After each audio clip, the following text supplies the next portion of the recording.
नुपुर, नुपुर मैं चलता हूँ। ठीक है अब्बास, 11:30 तक आपका टिफिन तैयार हो जाएगा। किसी को भेजेंगे ना लेने? हाँ देखता हूँ, किसी को भेज नहीं पाया तो खुद ही आ जाऊंगा लंच करने। ठीक है, चलता हूँ। Bye bye.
आ गई तू? जल्दी है, बहुत काम है।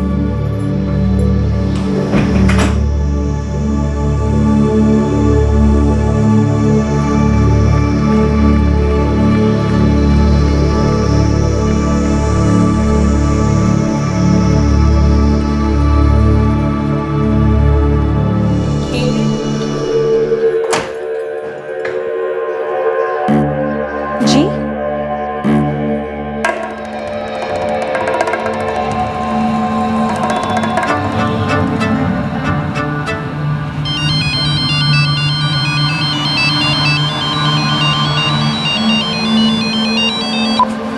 हेलो। अब्बास भाई, आप घर आ जाइए अभी, तुरंत। क्या हुआ वंदना? बस आप घर आ जाइए। नुपुर कहाँ है? उसे फोन देना। अब्बास भाई, आप बस जल्दी से घर आ जाइए। वंदना तुम इतना घबरा क्यों रही हो? हुआ क्या है? आप पहले घर तो आइए। अच्छा ठीक है, मैं आता हूँ। सुनील, मैं भी आया। जी भैया।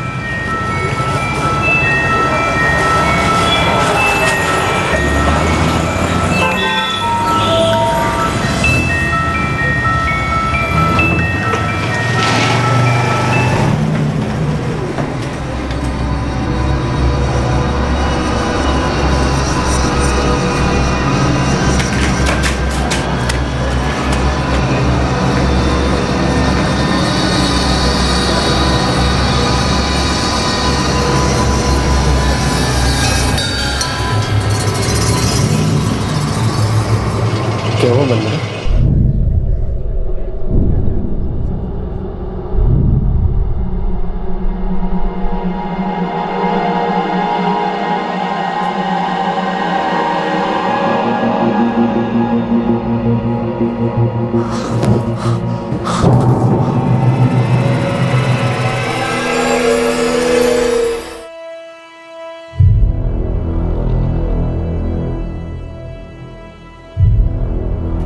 राजू, राजू का?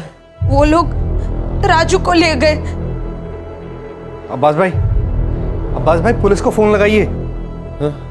अब्बास भाई पुलिस को फोन लगाइए। 3 साल के राजू की मां और अब्बास मोहम्मद की बीवी नूपुर का उसी के घर में दिन दहाड़े बड़ी बेरहमी से कत्ल कर दिया गया।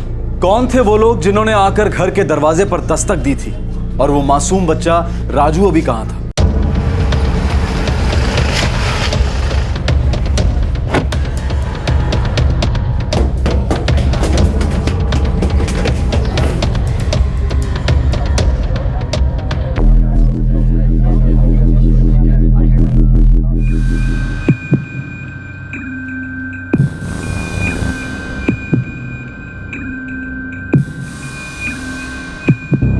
सर ये नुपुर है और ये इनके पति अब्बास भाई।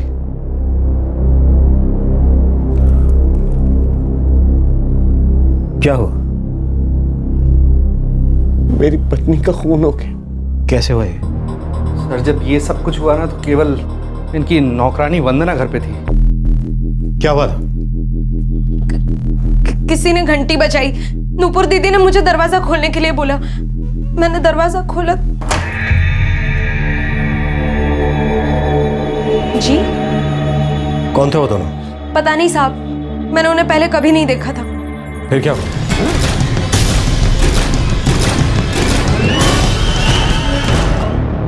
इस कमरे में क्या हुआ साहब, मुझे कुछ नहीं पता। मैंने तो बस एक हल्की सी चीखने की आवाज सुनी। उसके बाद वो दूसरा आदमी बाहर आया। उसके एक हाथ में चद्दर में कुछ लिपटा हुआ था साहब। मुझे लगा वो राजू है, और उसके दूसरे हाथ में पैसे और गहने थे।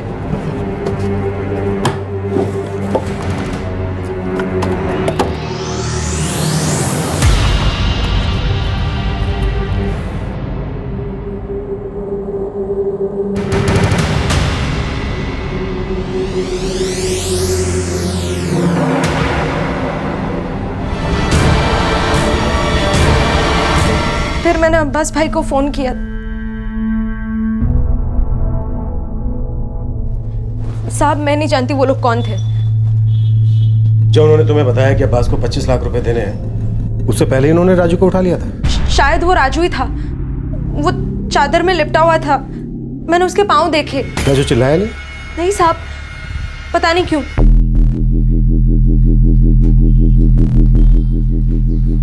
पूरा घर चेक करो, हाल में कुछ काला है। सर आपको क्या लगता है ये औरत झूठ बोल रही है? कोई तो झूठ बोल रहा है। मुझे लगता है वो लोग बच्चे को लेकर ही नहीं गए।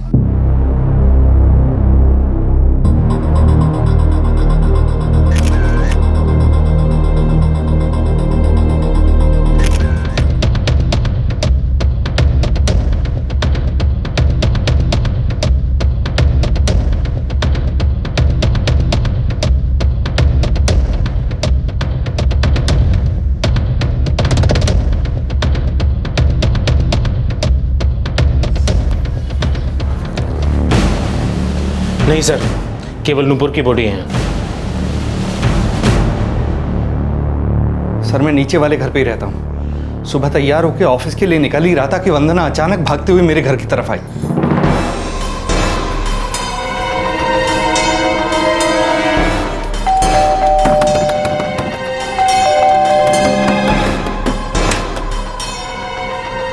वंदना, क्या हुआ? राकेश जी आप जल्दी चलिए मेरे साथ। हाँ लेकिन बात क्या है? वो अब्बास भाई के घर में कुछ हो गया है। अब्बास भाई? सर यहाँ आया तो ये देखा। मैंने तुरंत वंदना से कहा कि अब्बास भाई को फौरन फोन लगाओ। जब यहाँ घर के अंदर ये सब कुछ हो रहा था तो आपको कोई चीखने चिल्लाने की आवाज़ सुनाई नहीं दी?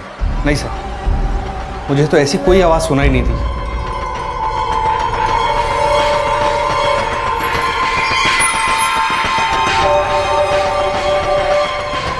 सर वो अब भी कुछ नहीं बोल रहे हैं। ठीक है, लाश को पोस्टमार्टम के लिए भेज दो। इससे हम थाने में बात कर लेंगे। इस वक्त हम घर के आसपास के लोगों से बात करते हैं। दिन दहाड़े 2 लोग एक बच्चे को उठाकर ले गए। किसी ने कुछ देखा नहीं, सुना नहीं।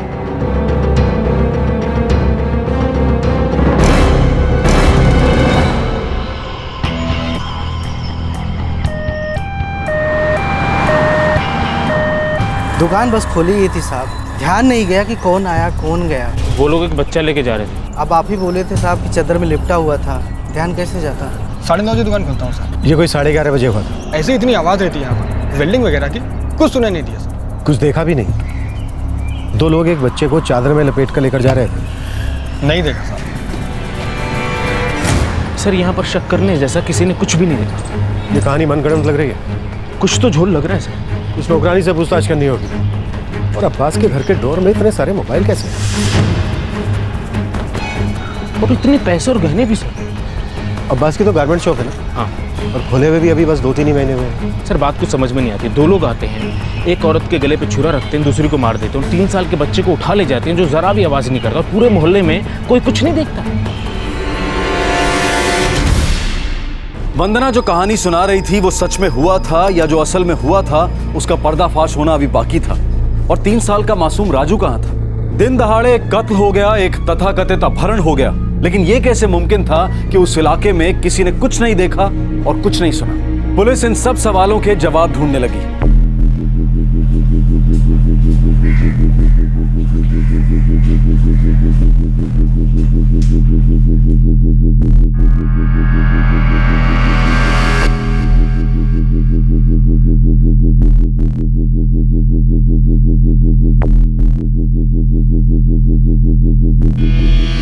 देखो अब्बास, मैं तुम्हारी तकलीफ समझ सकता हूं, तुम्हें सदमा लगा, लेकिन तुम भी एक बात अच्छी तरह से समझ लो, तुम्हारी वाइफ का मर्डर हुआ है, तुम्हारा बच्चा गायब है, शायद उसका अपहरण कर लिया गया है। देखो अब्बास, मैं तब तक तुम्हारी कोई मदद नहीं कर सकता जब तक तुम कुछ नहीं बोलोगे। तुम्हारी नौकरानी वंदना ने तुम्हें फोन किया था? जी सर। उसने फोन पर तुम्हें बताया था कि तुम्हारी पत्नी का मर्डर हो गया और बच्चे का अपहरण? नहीं सर। वंदना तुम्हारे पास कब से काम कर रही है? जी पिछले 2.5 साल से। जब राजू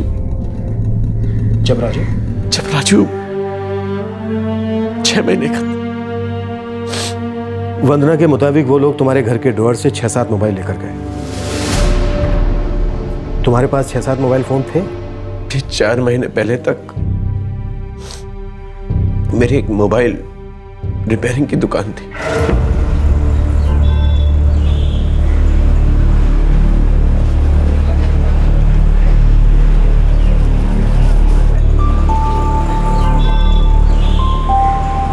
चार महीने पहले मैंने वो दुकान बंद कर दी। एक कपड़े की दुकान खोलने की कोशिश में था। उस वक्त मैं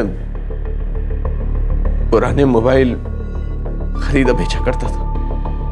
दुकान बंद करने के बाद कुछ मोबाइल मेरे पास रह गए थे। ये जो 2 लोग आए, इन्हें वंदना नहीं पहचानती थी।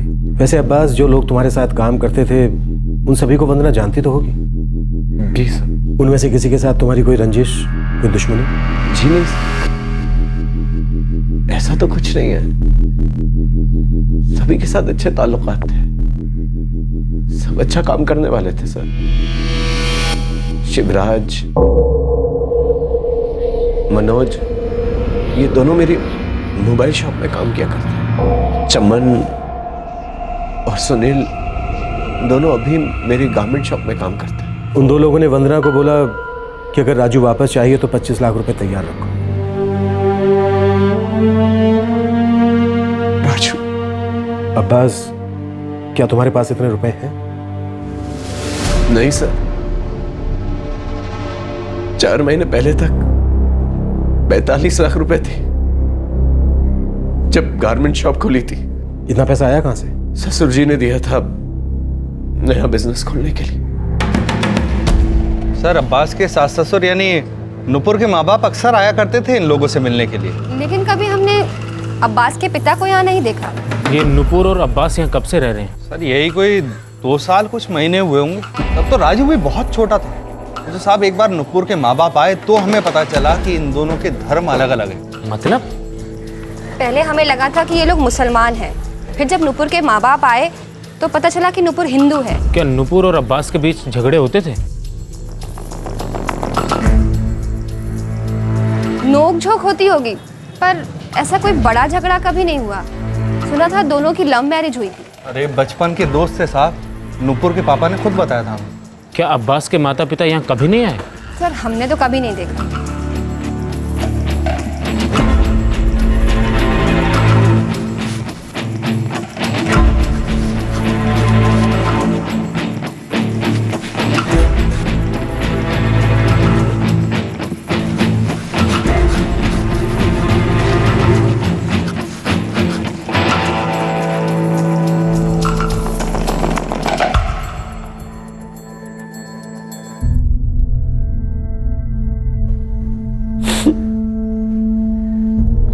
हमारी लव मैरिज थी सर। हमने अपना घर, अपनी जिंदगी बहुत प्यार से बनाई थी। अब्बास, तुम्हारा फोन बज रहा है। ये फोन किडनैपर्स का भी हो सकता है। नुपुर में ही जिंदगी थी सर। अब्बास, फोन उठाओ। अब्बास, तुम्हारा बेटा राजू लापता है, फोन लो। Phone.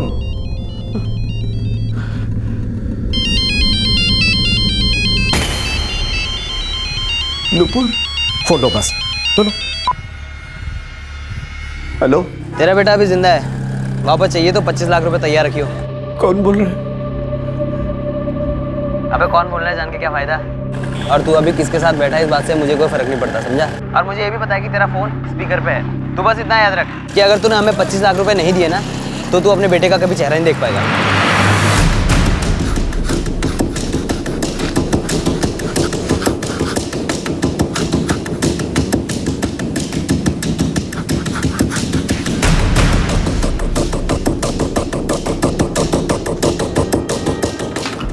Sir mobile service provider के यहाँ बात हो चुकी है, आधे घंटे में पता चल जाएगा ये कॉल कहाँ से आया था। और नुपुर के माँ बाप? धनबाद से आ रहे हैं सर। सर नुपुर के पिता पंकज और अब्बास के पिता रसूल मोहम्मद दोनों बहुत अच्छे दोस्त हैं। कल तक यहाँ पहुँच जाएंगे और शाम तक पोस्टमार्टम की रिपोर्ट भी आ जाएगी। राजू की फोटो हर जगह भिजवा दो, बच्चे की लाइफ को खतरा हो सकता है। जी सर, नौकरानी वंदना के बताए हुए होली के हिसाब से हमने स्केचेस तैयार करवाए हैं, शायद इनसे हमें कुछ मदद मिले। ठीक है, हालांकि इस वंदना पे मुझे अभी भी यकीन नहीं हो रहा है, इसे मैं दोबारा बात करनी हो। इसकी मौत की वजह घुटन है, कला घुटने से इसकी जान गई है। और पेट के घाव? लगता है चाकू का इस्तेमाल किया गया है, लेकिन इससे पहले इसकी मौत हो चुकी थी। शायद हत्यारे ये कंफर्म कर लेना चाहते थे कि ये मर गई है। और ये हाथ के निशान? इसके ब्लड में इसके ट्रेसेस मिले। अजीब है, पहले इसे चाकू से मारा गया, फिर जहर का इंजेक्शन देना गया, पक्का करने के लिए कि कहीं ये बच ना जाए। सिर्फ इतना ही नहीं, इसके खून में क्लोरोफॉर्म के भी ट्रेसेस मिले। मतलब शायद पहले इसे क्लोरोफॉर्म से बेहोश किया गया होगा, उसके बाद गला घोटा गया। हो सकता है। अगर क्लोरोफॉर्म वो अपने साथ लाए थे तो हो सकता है उन्होंने राजू पे भी इसका इस्तेमाल किया हो, इसलिए वो चीखा चिल्लाया नहीं। और नुपुर भी नहीं चिल्लाई जब उसका गला घोटा गया। Quite possible. यानी हथियारों का मकसद साफ था, वो इसे मारने ही आए थे। तो क्या सर ये गहने, पैसे, मोबाइल की चोरी, राजू का अपहरण, ये सब कुछ इस मर्डर को कवर अप करने के लिए रचा गया एक नाटक था? तुम्हारे घर में कितने पैसे और गहने थे? नहीं मालूम सर, नुपुर को गहनों का बहुत शौक था, उसे ही मालूम होंगे कितने गहने थे। जब तुम्हारी नौकरानी वंदना ने तुम्हें फोन किया तो उसने तुम्हें बताया नहीं कि घर में क्या हुआ? जी नहीं सर। ऐसा क्यों? मुझे मालूम नहीं सर। मैं बहुत डर गई थी साहब। तुम पड़ोसियों को तो बुला चुके थे ना? जी साहब, लेकिन मैं बहुत घबराई हुई थी। रोज काम पे कितने बजे आती है? यही कोई 10 साढ़े 10 बजे तक, और फिर 1 बजे तक काम करके लौट जाती थी, फिर शाम को आती थी खाना बनाने के लिए। ठीक से तो पता नहीं सर, 10 बजे करीब करीब आती होगी। वंदना ने तुम्हें फोन पर नहीं बताया कि क्या हुआ है, और तुमने नुपुर को फोन करके चेक करने की सोची भी नहीं। तुम्हें पता चल गया कि नुपुर को कुछ हो गया है? सर मैंने वंदना से कहा था नुपुर को फोन दो, लेकिन वो बार बार ये कहती रही कि अब तुरंत घर आ जाइए। क्या हो वंदना? बस आप घर आ जाइए। नुपुर कहाँ है? उसे फोन देना। अब्बास भाई, आप बस जल्दी से घर आ जाइए। तुमने नुपुर को फोन नहीं किया? सर 11 बजे फोन किया था उसको सर, पर उसका फोन नॉट रीचेबल आ रहा था। वंदना ने जब बताया कि कुछ हो गया है, उसके बाद तुमने कोई कॉल नहीं किया? नहीं किया सर, क्योंकि मुझे फिक्र हो रही थी, इसलिए मैं घर चला गया। अपना फोन देना जरा।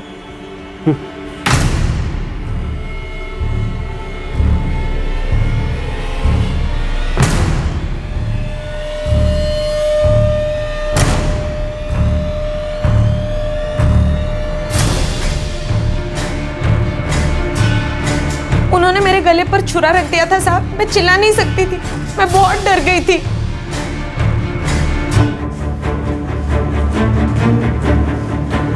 सर वंदना के फोन रिकॉर्ड से यही शो कर रहे हैं कि वो 10:30 बजे घर पहुंच चुकी थी, जैसे कि उसने खुद भी कहा, और नुपुर के रिकॉर्ड्स में अब्बास का कोई कॉल नहीं है सर। मैंने उसका फोन चेक किया था, उसने फोन तो किया था। सर शायद लाइनें व्यस्त होंगी, इस वजह से कॉल नहीं आया। फ्रोती का कॉल नुपुर के फोन से किया गया है? जी सर, गाजियाबाद से आया था, लेकिन अभी फोन बंद आ रहा है। इस दार ने जरूर कुछ काला है। सर खबरी काम पे लगा दिए हैं, स्केचेज उनको दे दिए हैं और राजू की तस्वीरें भी बांट दी हैं। क्या इसका पिछली किसी बात से लेना देना तो नहीं है? शर्मा। जी सर। धनबाद में किसी को काम पर लगा दो, इन दोनों की बैकग्राउंड पता करो। जी।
राजू,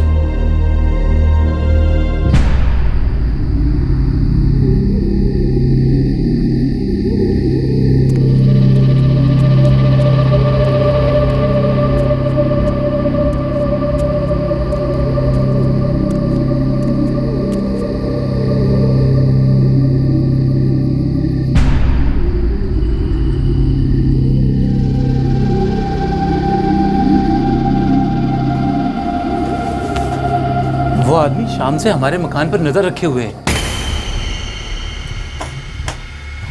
पुलिस को तुझ पे शक है क्या? पता नहीं, मगर मुझे ऐसे लगता है कि पुलिस को मेरी बात पे भरोसा नहीं है। क्या दाल में सच में कुछ काला था? क्या इस कत्ल और अपहरण में शक करने लायक बहुत कुछ था? कौन थे अपहरण करने वाले और राजू अभी कहां था? क्या इसका नूपुर और अब्बास के अतीत से कुछ लेना देना था? और उनका अतीत था क्या?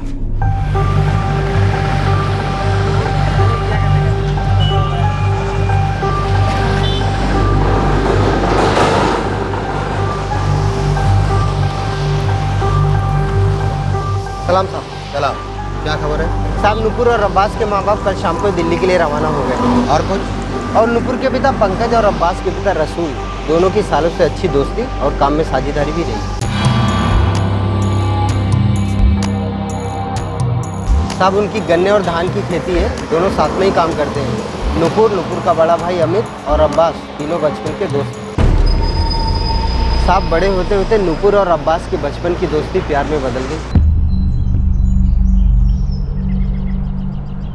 बेटा समझो, ऐसा नहीं हो सकता। नूपुर, अब्बास और हम लोग सिर्फ दोस्त हैं, इसके आगे और कुछ नहीं हो सकता। कुछ हो गया तो ऊंच नीच हो जाएगी बेटा, बात को समझो।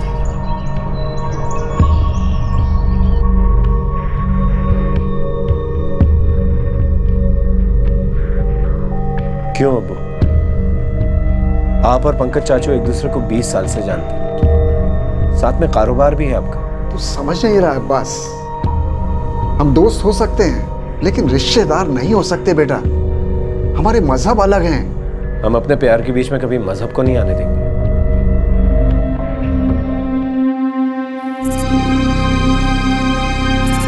बच्चे अपनी जगह ठीक है और हम अपनी जगह।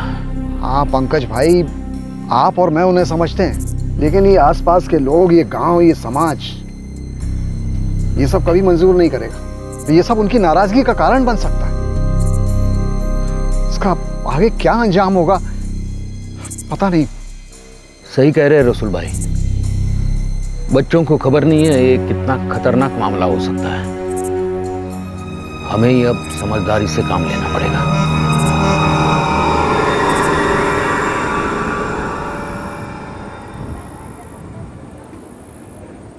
नूपुर, हमारे परिवार वाले एक दूसरे को सालों से जानते हैं। हम साथ ही बड़े हुए, लेकिन हम अपने माँ बाप को नाराज नहीं करेंगे। तुम ठीक कह रहे हो बस। हम कभी कोई बगावत नहीं करेंगे, कभी उनके खिलाफ नहीं जाएंगे, ऐसा कोई काम नहीं करेंगे जिससे उनके दिल को ठेस पहुंचे।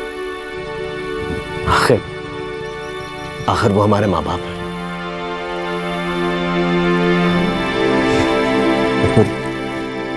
मेरी जिंदगी में तुम्हारे अलावा और कोई नहीं आ सकता। मेरी जिंदगी में भी बस।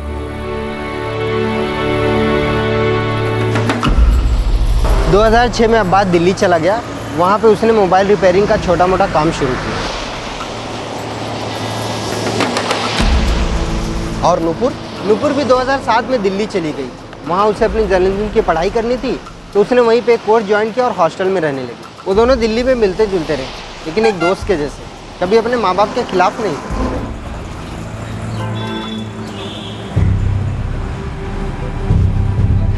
तू उसे भूलेगा नहीं ना कभी?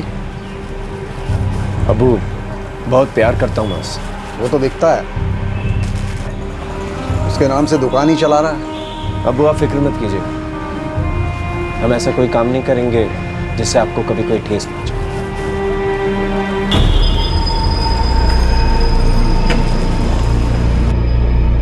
पढ़ाई कैसी चल रही है बेटा? बहुत अच्छी चल रही है, मन लगाकर पढ़ रही हूँ। अब्बास से मिलना होता है? हाँ, हफ्ते में एक आध बार मिल लेते हैं।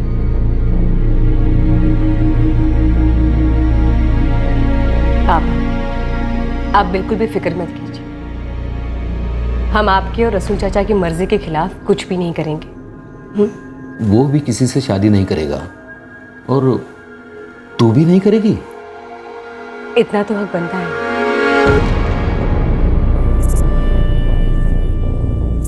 रसूल भाई, ना नुपुर मानेगी किसी और से शादी के लिए, ना अब्बास मानेगा। मेरे ख्याल से हमें उनके जज्बातों की कदर करनी चाहिए और उनकी बात मान लेना चाहिए। मुझे भी ऐसा ही लगता है।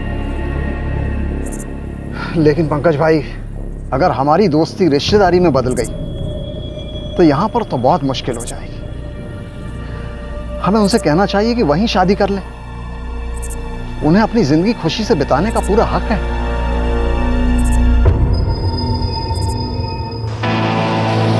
2009 में दोनों ने दिल्ली में ही शादी कर ली और 2011 में उनका बेटा राजू पैदा हुआ। सर, गाजियाबाद पुलिस जांच कर रही है लेकिन राजू की कोई खोज खबर नहीं। वो दोनों आदमी? सर, खबरियों को काम पे लगा दिया और स्केचेस भी उनको दे दिए। नुपुर एक फ्रीलांस पत्रकार थी, इस एंगल से कुछ नहीं सर, कुछ हाथ नहीं लगा।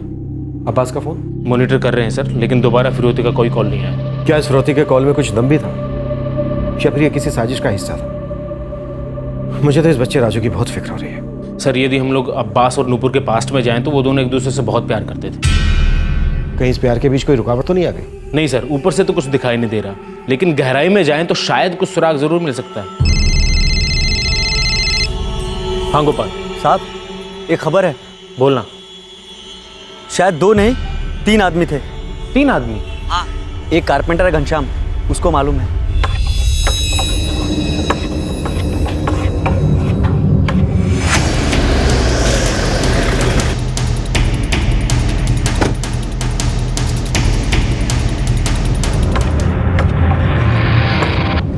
घनश्याम, नमस्ते साहब। लगता है तुम्हें कुछ ऐसा पता है जो हमें मालूम होना चाहिए। साहब, आपके आदमी ने जो फोटो दिखाई थी ना हमको। तुमने उनको देखा क्या? जी साहब, हमने देखा उस दिन उनको। तुमने बोला उनके साथ तीसरा आदमी भी था? जी साहब। कौन था और तुमने कैसे देखा उन्हें? साहब, उस दिन सुबह का कोई 11 बज रहे थे तभी, और मैं साइकिल से अपनी दुकान पे ही आ रहा था।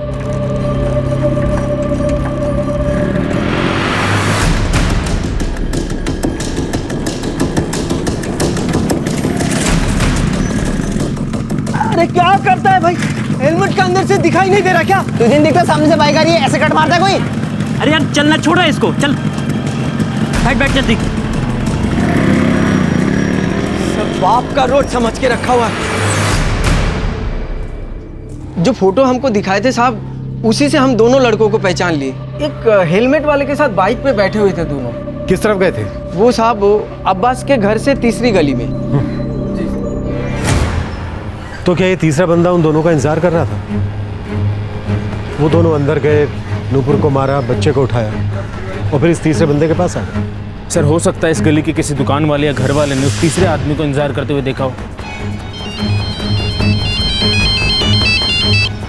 हाँ गोपाल, बोल। साहब, वो कारपेंटर की दुकान से आगे चल के राइट ले लीजिएगा। वहीं चौरसिया पान वाले की दुकान के सामने खड़े हैं। कुछ और गहरी खबर देनी है आपको तीसरे आदमी के बारे में। सर, तीसरे आदमी के बारे में कुछ खबर है?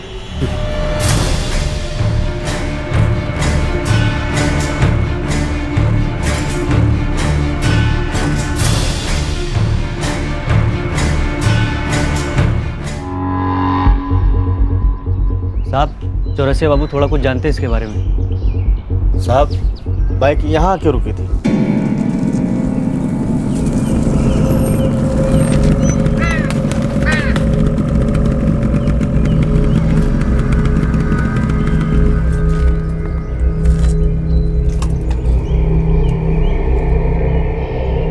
साहब, गोपाल जो फोटो दिखाया वो दोनों आदमी तो यहाँ से चले गए और जो हेमलेट पहना था तीसरा आदमी वो बहुत देर तक इंतजार करता रहा।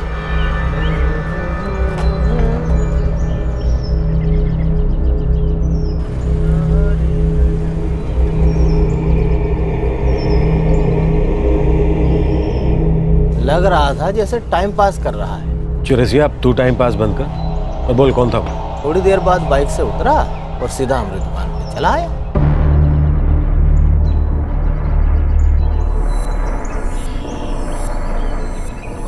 बोला एक बनारसी सादा बना दो।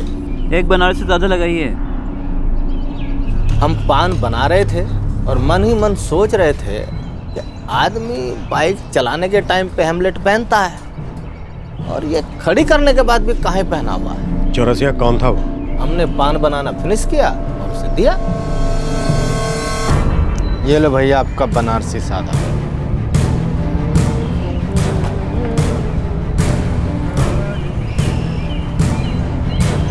हम सोच रहे थे बंदे ने पान तो खा लिया पर हेमलेट पहने पहने थूकेगा कैसे, तभी बंदे ने हेमलेट मारा।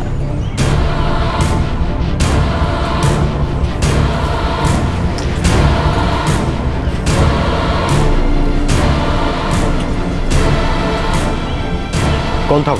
नूपुर मोबाइल रिपेयर में हफ्ते में 3 बार चक्कर लगाते थे। ये घटिया मोबाइल 2 दिन चलता है और 2 दिन खराब रहता है। चौरसिया वो कौन था? उसी मोबाइल रिपेयर शॉप में देखा था उसको। अब नाम तो नहीं पता हमको। तो क्या फिर वो 2 लोग वापस आए और उसके साथ ही चले गए? हाँ साहब, कोई 15 मिनट बाद। नहीं 10 मिनट बाद ही।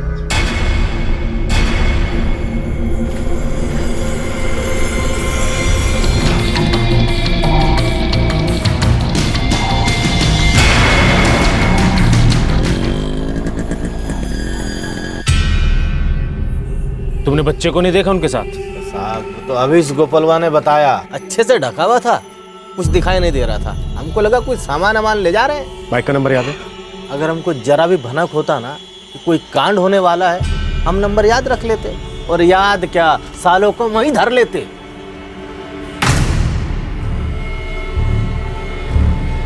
अब्बास की दुकान पर काम करने वाला। सर वो वेट कर रहा था, ऊपर घर पे नहीं गया। वंदना ने बोला कि वो उन दोनों को जानती पहचानती नहीं थी। साहब मैं नहीं जानती वो लोग कौन थे। और अब्बास का कहना है कि उसके अपने किसी भी वर्कर के साथ कोई अनबन रंजिश नहीं है। सभी के साथ अच्छे ताल्लुकात हैं, सब अच्छा काम करने वाले थे सर। अब मुझे लग रहा है ये सब बहुत सोच समझ कर किया गया है। उनका मकसद साफ था, ये कोई ऐसे ही लूटपाट का मामला नहीं है। हाँ, मुझे उस बच्चे की और भी फिक्र हो।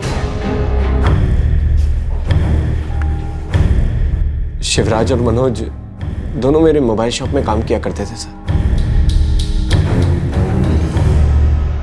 तुम्हारे पास उनका कोई फोटो है? फोटो तो नहीं है सर, पर मेरी मोबाइल में दुकान की कुछ फोटोज हैं, उनमें कहीं ना कहीं उनकी फोटो होगी सर। तुम्हारे मोबाइल में? जी।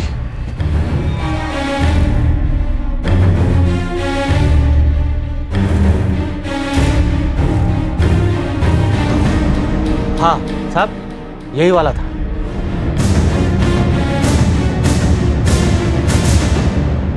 शिवराज? नहीं सर, मेरा कभी उससे झगड़ा नहीं हुआ। मनोज से भी कभी झगड़ा नहीं, बल्कि वो तो फैमिली की तरह थे। नुपुर और राजू ये काफी करीब थे, घर पे आना जाना भी था। ये राजू बाबा प्लेन लेके आया। शिवराज, तुम्हारे और मनोज दोनों के लिए इसमें खाना है, खा लेना। जी भाभी। शर्माना मत। बाय बेटा। वो कई दफा मेरे घर आया सर, ज्यादातर टिफिन लेने वही आया करता था। शिवराज और मनोज के मोबाइल नंबर दो।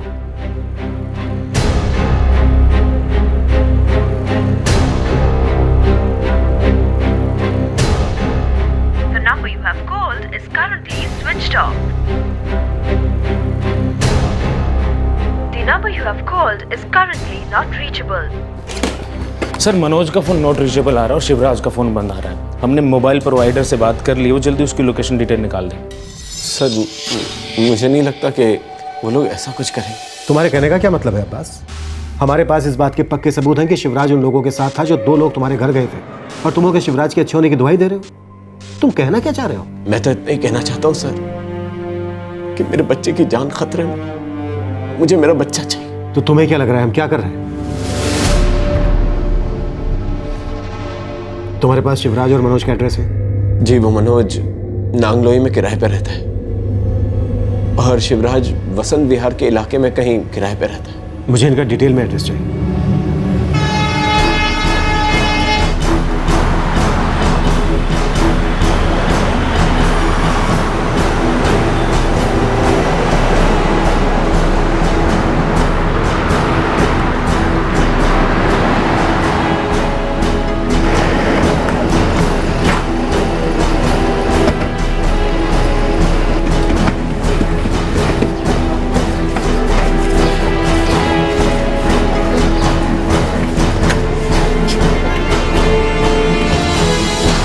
कुछ दिनों से मनोज दिखा नहीं है और कपिल को पता होगा। कौन कपिल? मनोज के साथ उसके रूम में रहता है। कहाँ मिलेगा ये कपिल? यहीं पास के रेस्टोरेंट में काम करता है। कौन से रेस्टोरेंट में?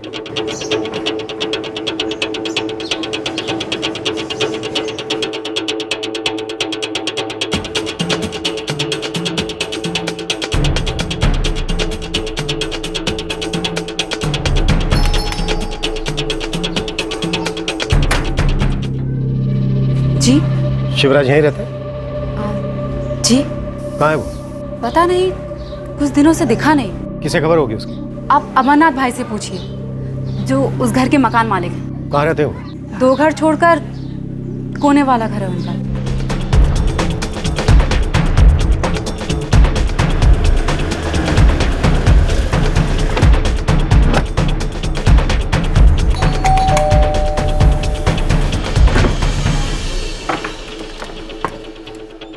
अमरनाथ जी। हाँ जी बोलिए। मनोज तो गांव गया अपने साहब, यही कोई 8-10 दिन होंगे साहब। गांव कहाँ है उसका? फतेहपुर। वैसे बात क्या है साहब? कपिल, तुम्हारे पास उसके गांव का कोई पता ठिकाना है? नहीं साहब, हमारे पास तो नहीं है। शिवराज बोल रहा था उसे घर जाना, शायद अब तक तो निकल भी गया हो। अब साहब रोज रोज तो उससे मिलना होता नहीं, सब अपने अपने कामों में लगे रहते हैं। मेरी लास्ट बात उससे तब हुई थी जब वो मुझे किराया देने आया था 17 अगस्त को। वो बोल रहा था उसे कुछ दिनों के लिए घर जाना है।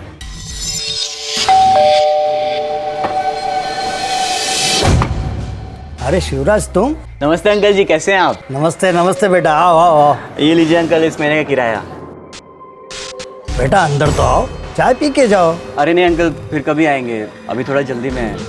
घर जा रहे हैं बिजनौर, वहाँ पे थोड़ा काम है, 2 महीने में वापस आ जाएंगे। इतना लंबा जा रहे हो? हाँ अंकल, यहाँ काम छूट गया, वहाँ काम की उम्मीद है। अब जा रहे हैं, देखिए क्या होता है। लेकिन हाँ, वापस आकर 2 महीने का किराया एक साथ दे देंगे आपको, ठीक है? अच्छा ठीक है ठीक है, बस यही बात हुई थी साहब। उसका बिजनेस का एड्रेस है आपके पास? हाँ, एग्रीमेंट में लिखा है, मैं आपको अभी देता हूँ।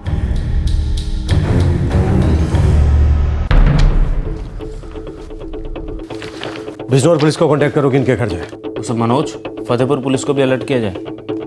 करो, क्योंकि बहुत मुमकिन है कि इन दोनों ने ही सारे जुर्म की प्लानिंग की हो, क्योंकि इस घर के बारे में अच्छी तरह से जानते थे। पैसा, मोबाइल, ज्वेलरी कहाँ हो सकता है इन्हें पता था, और जिन्होंने हत्या की है वो इनके ऐसे साथी होंगे जिसे नौकरानी बंदरा ने कभी नहीं देखा होगा, एकदम अनजान। अगर उन्होंने ऐसा किया है तो क्यों किया है, ये सवाल का जवाब मिलना अब भी बाकी है। यही सोचकर तो मैं भी हैरान। उनकी और अब्बास की कोई दुश्मनी नहीं थी, वो तो बस अब्बास के साथ काम करते थे। पता नहीं क्यों मुझे ऐसा लग रहा है कि इसका मास्टरमाइंड कोई और ही है।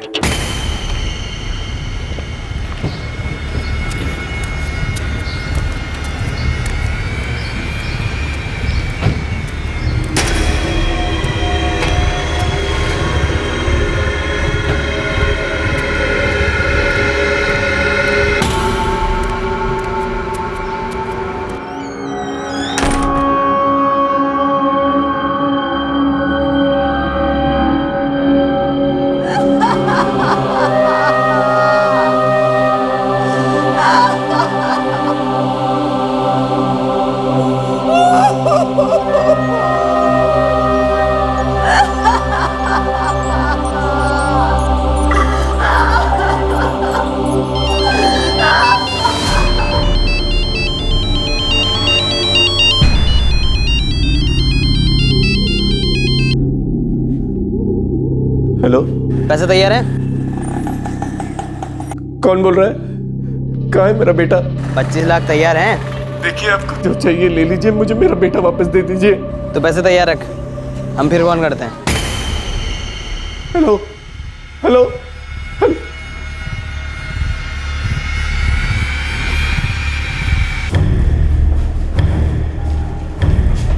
सर, अभी जो फिरौती के लिए कॉल आया वो नूपुर के मोबाइल से ही आया, लोकेशन थी लखनऊ।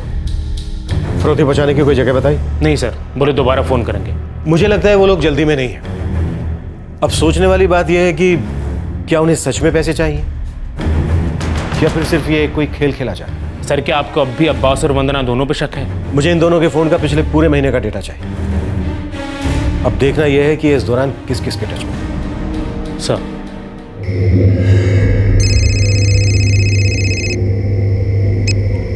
हेलो हेलो कपिल, मनोज बोल रहा हूँ। कुछ हुआ क्या? कहाँ है तू मनोज? यहीं अपने गांव में। क्यों, क्या हुआ? सब ठीक तो है ना? पुलिस तुमको खोज रही है। क्यों, क्या हुआ? अरे तेरे सेठ अब्बास भाई की बीवी का मर्डर हो गया और उनके बेटे का अपहरण हो गया। पुलिस तुमको और शिवराज को ढूंढ रही है। मनोज क्या चक्कर क्या है? तूने कुछ किया तो नहीं ना भाई? नहीं यार, मुझे तो इसके बारे में कुछ पता ही नहीं है। देख हम कह रहे हैं तू दिल्ली वापस आ जा और पुलिस से बात कर, नहीं तो बहुत बुरा फंसेगा तू। ठीक है, मैं कुछ करता हूँ। वो बच्चा राजू कहाँ था? अब्बास का एक पुराना वर्कर उन 2 आदमियों के साथ दिखा था जिन्होंने नूपुर की हत्या की थी और बच्चे को लेकर फरार हो गए थे। वो इस जुर्म में कैसे शामिल था? ये जुर्म आखिर क्यों किया गया था? अब तक की तहकीकात से न राजू का ठौर ठिकाना पता चला था, न जुर्म के पीछे की मंशा जाहिर हुई थी और न ही असल मुजरिमों का पर्दाफाश हुआ था। ये भूल भुलैया और पेचीदा होती जा रही थी। 3 दिन हो गए सर, मेरे बेटे का कुछ पता नहीं। मेरी बीवी को मार डाला और आप लोग अब तक यही सोच रहे हैं कि मैं इसमें शामिल हूं कि नहीं। मैं अपनी बीवी और अपने बेटे को अपनी जान से ज्यादा प्यार करता हूं सर। आप लोगों को इतनी सी बात समझ में नहीं आ रही। अब्बास, मैंने तुमसे सिर्फ एक सवाल पूछा। तुम्हें ऐसा क्यों लग रहा है कि मैं तुम पर उंगली उठा रहा हूं? आपके सवाल सर, आपके सवाल तोड़ देते। ऐसा लगता है जैसे आप लोग चाहते मैं टूट जाऊं और मान लूं कि ये जुर्म मैंने किया। ऐसा लगता है आप लोग मानकर बैठे हैं जैसे ये अपहरण और फिरौती सब नाटक है और मैं जानता हूं राजू का है। लगता है आप लोग चाहते मैं मान लूं कि मैंने ही खून किया मेरी बीवी का और राजू का भी। क्या ये सच है अब्बास? क्या तुमने ही शिवराज, मनोज और 2 अनजान लोगों के साथ मिलकर इस सबको अंजाम दिया है? नहीं सर, बिल्कुल नहीं। एक तरफ मैं अपनी बीवी को खोने के दुख से बाहर निकल नहीं पा रहा, दूसरा मेरा बेटा कहाँ है, किस हाल में है, मुझे कुछ पता नहीं। और ऊपर से आप लोग मुझ पे ही शक कर।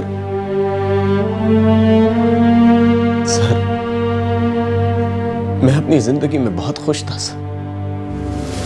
जिससे प्यार किया, उससे शादी की, हंसी खुशी जिंदगी बीत रही थी। छोटा सा बच्चा, धंधा भी कुछ खराब नहीं, अच्छा ही चल रहा था। मैं अपनी बीवी को क्यों मारूंगा सर?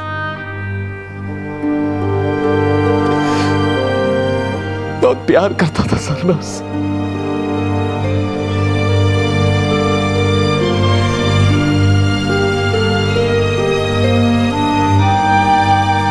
उनकी शादी के बाद पिछले 4 सालों में मैंने नूपुर को शायद ही कभी देखा।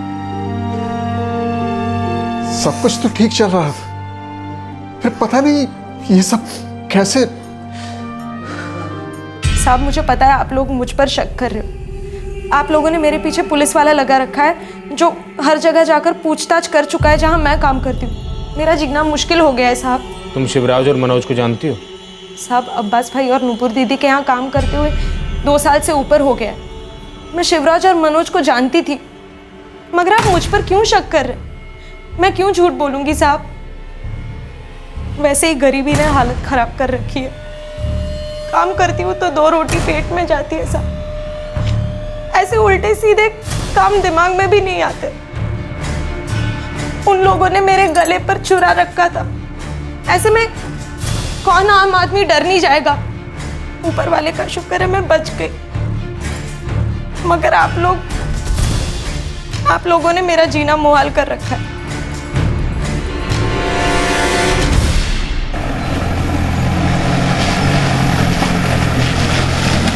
साहब, हम झूठ क्यों बोलेंगे साहब? सच कह रहा हूँ, शिवराज पिछले 6 महीने से यहाँ नहीं आया।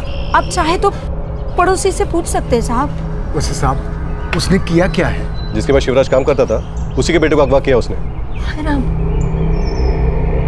नहीं साहब, शिवराज ऐसा कभी नहीं करेगा।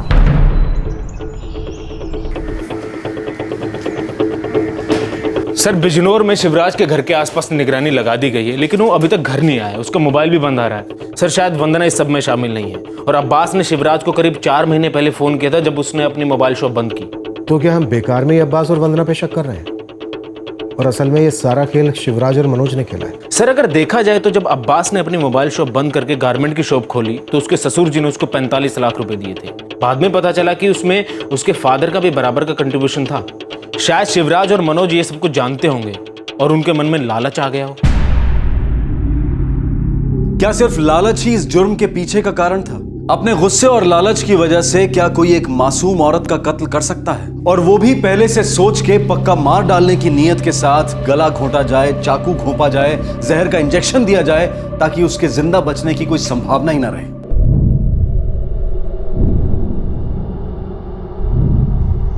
बेटा तुमसे, नुपुर से इन लोगों की कोई अनबन, कोई दुश्मनी थी क्या? ऐसा तो कुछ नहीं है पापा।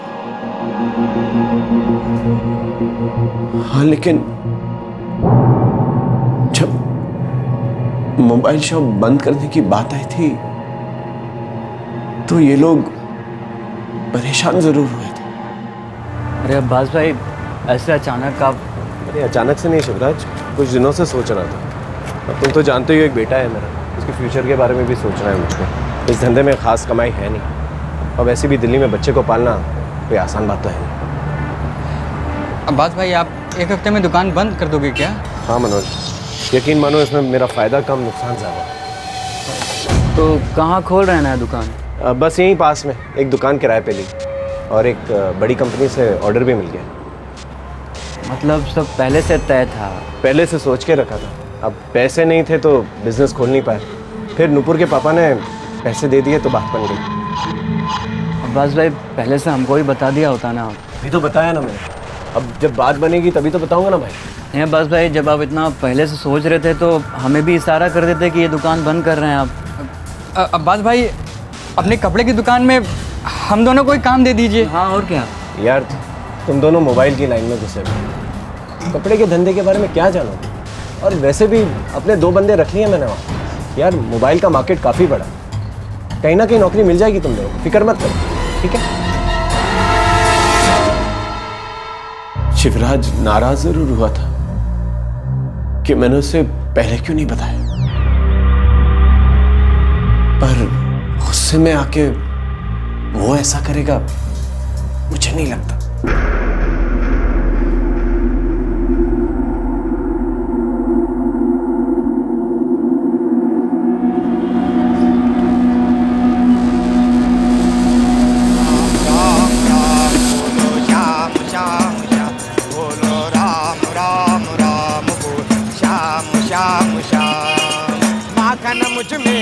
चिराए एक तेरा दिल दी के पाए।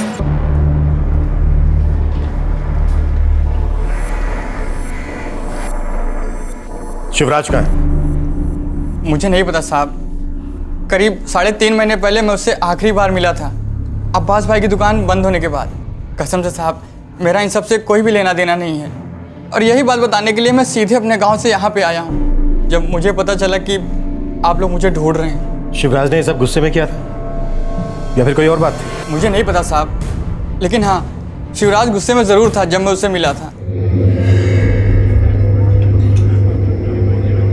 शिवराज, हाँ यार ये गुस्सा छोड़ के कोई और काम ढूंढ ले दोस्त, गुस्से से क्या मिलने वाला है? गलत बात तो है ना मम्मी। अऊ अपने कपड़े की दुकान पे हमें काहे नहीं काम दे रहा है? वो मोबाइल के धंधे से कपड़े के धंधे में जा सकता है तो हम काहे नहीं जा सकते हैं? देख सच बात तो ये है, उसे हमें काम पे रखना ही नहीं है। यार ये अब्बास भाई की मर्जी, हम क्या कर सकते हैं? देख तू कुछ भी कह ले, वो इस बारे में बहुत टाइम से सोच रहा था।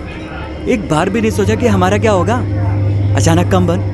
ऐसे थोड़े चलता है यार ऐसे तो कोई भी बात दिल पे और सर पे लेके बैठ जाएगा तो कोई भी नया काम ढूंढने में बहुत मुश्किल होगा, समझ थोड़ा। क्या समझे? एक बात बताओ, उसका बाप है, उसका ससुर है, जब चाहे नया धंधा चालू करने के लिए उसको पैसा मिल जाएगा, पर हमारा क्या? हमारे पास ऐसा कुछ नहीं, तो चुपचाप ऐसे झेलते रहो बस। चल छोड़ ना बे, इतना चिढ़ दिखाएगा तो खाना हजम नहीं होगा, चल खा ले।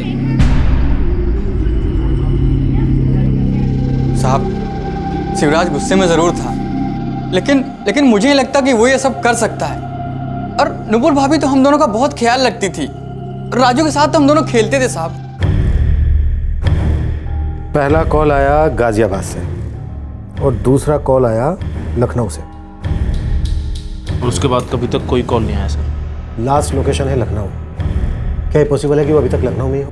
सर मुझे लगता है कि शिवराज ने ये सब कुछ गुस्से में किया है और अब उसे समझ ही नहीं आ रहा कि अब्बास को फिरौती के लिए कहाँ बुलाया। हो सकता है वो लखनऊ में छिपकर बैठा या फिर आसपास कहीं। बनारस, कानपुर। शर्मा, लखनऊ, कानपुर, बनारस की पुलिस को खबर कर दो। हर जगह ढूंढने के लिए कहो। 3 आदमी साथ में 3 साल का बच्चा, शायद मिल जाए। सर, क्या वो एक ही जगह छिपे बैठे थे? पुलिस ने चांस लिया कि शायद वो तीनों वहां से बाहर नहीं जाएंगे।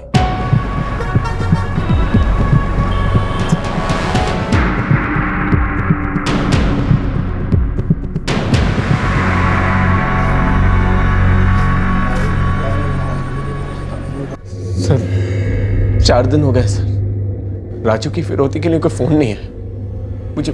मुझे बहुत फिक्र हो रही है सर।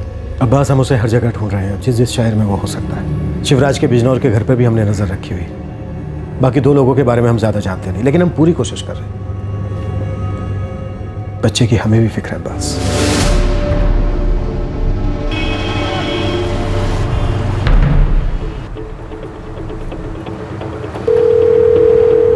साहब अमजद बोल रहा हूँ। हाँ अमजद, कुछ पता चला? साहब इधर चुन्नीगंज चौराहे के पास एक तिवारी गेस्ट हाउस है। कल रात इधर 3 बंदे आए थे सर, एक बच्चा भी था उनके साथ। देखो, बंदे का नाम शिवराज है और बच्चे का नाम राजू है। सर काउंटर पे शिवराज के नहीं किसी दूसरे बंदे का आईडी जमा है सर, और आईडी पे जो फोटो है वो इसके से थोड़ा सा मेल खाता है। बच्चे को रिसेप्शनिस्ट ने ध्यान से देखा नहीं, वो सो रहा था और किसी एक के गोद में था। सर तीनों भी कमरे से बाहर निकले नहीं है। ठीक है सर, मुझे लगता है ये वही तीनों हैं। ध्यान रखना, बच्चे को कुछ होना नहीं चाहिए। हम अच्छे से ख्याल रखेंगे सर।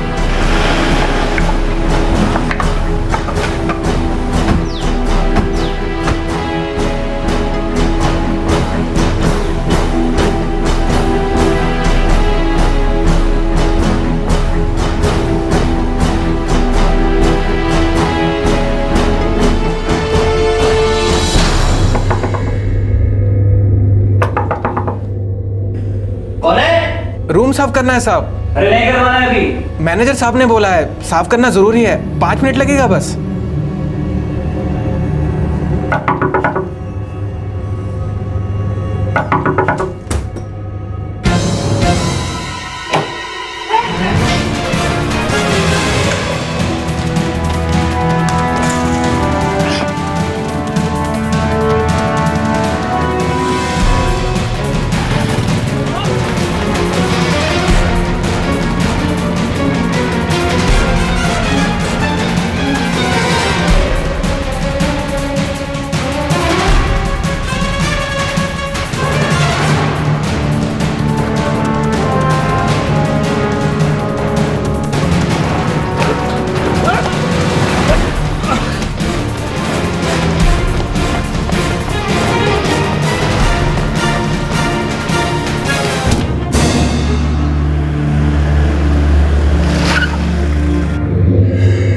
शिवराज और उसके दोनों साथी लालू और अभिजीत पकड़े गए। इन दोनों ने मिलकर ही नुपुर की हत्या की थी। शिवराज ने ऐसा क्यों किया सर? पैसों के लिए? हाँ, हम गुस्से में थे साहब, काम नहीं था हमारे पास और सिर्फ उसकी वजह से हमारी ये हालत हुई थी। चाहता तो हमें बता सकता था कि दुकान बंद कर रहे हैं, दूसरा काम ढूंढ लो, पर नहीं। बहुत मुश्किल होती है साहब जब काम छूट जाता है, कमाई बंद हो जाती है। अबे खाना खिला लिए, दारू पिला लिए, बिजनौर से दिल्ली बुला लिया, पूरा 1 दिन हो गया है, पर तूने बताया नहीं कि काम क्या है। बचपन के दोस्त हो तुम लोग, बुला नहीं सकते हैं क्या? मगर ये तो बताओ कि काम क्या है। बदला लेना है किसी से। बहुत पैसा है, बहुत जेवर है और बहुत माल है बे उसके पास।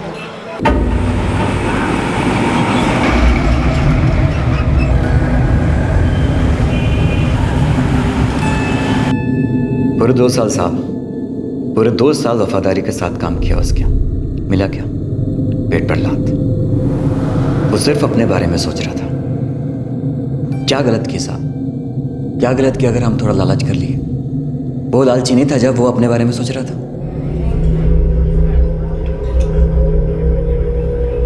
उसके बेटे को उठा लेंगे और फिरौती मांगेंगे। उसको उसके बाप और उसके ससुराल वालों से बहुत पैसा मिलेगा। पैसे घर से रोकड़ा भी मिलेगा, गहना भी और फिरौती अलग। तुझे क्या लगता है हम उसके बच्चे को घर से उठा पाएंगे? हमें पता है अब्बास दुकान के लिए कब निकलता है। उसके बाद हमें उसकी बीवी और नौकरानी से निपटना है बस। वो नौकरानी तो तुझे पहचानती होगी। और उसकी बीवी भी।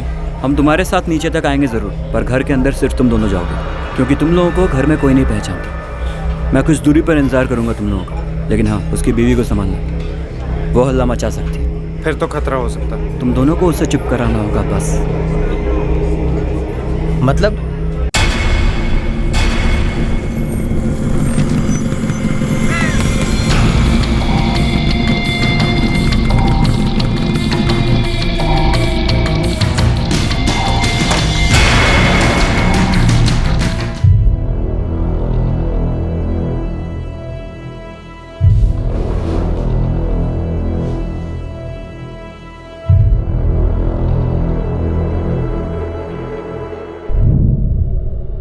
मुझसे बदला लेने के लिए ये सब की? न जाने कितनी बार नुपुर ने अपने हाथों से बना खाना उसे खिलाया सर। उसे इतना गुस्सा आ जाएगा कि वो उसे नुपुर को ही। उसकी रोजी रोटी गई, काम का जो जरिया था वो गया, बस उसने पाल ली खुन्नस। उसके हिसाब से तुम एक स्वार्थी इंसान है जिसने सिर्फ अपने बारे में सोचा, उसका ख्याल नहीं रखा।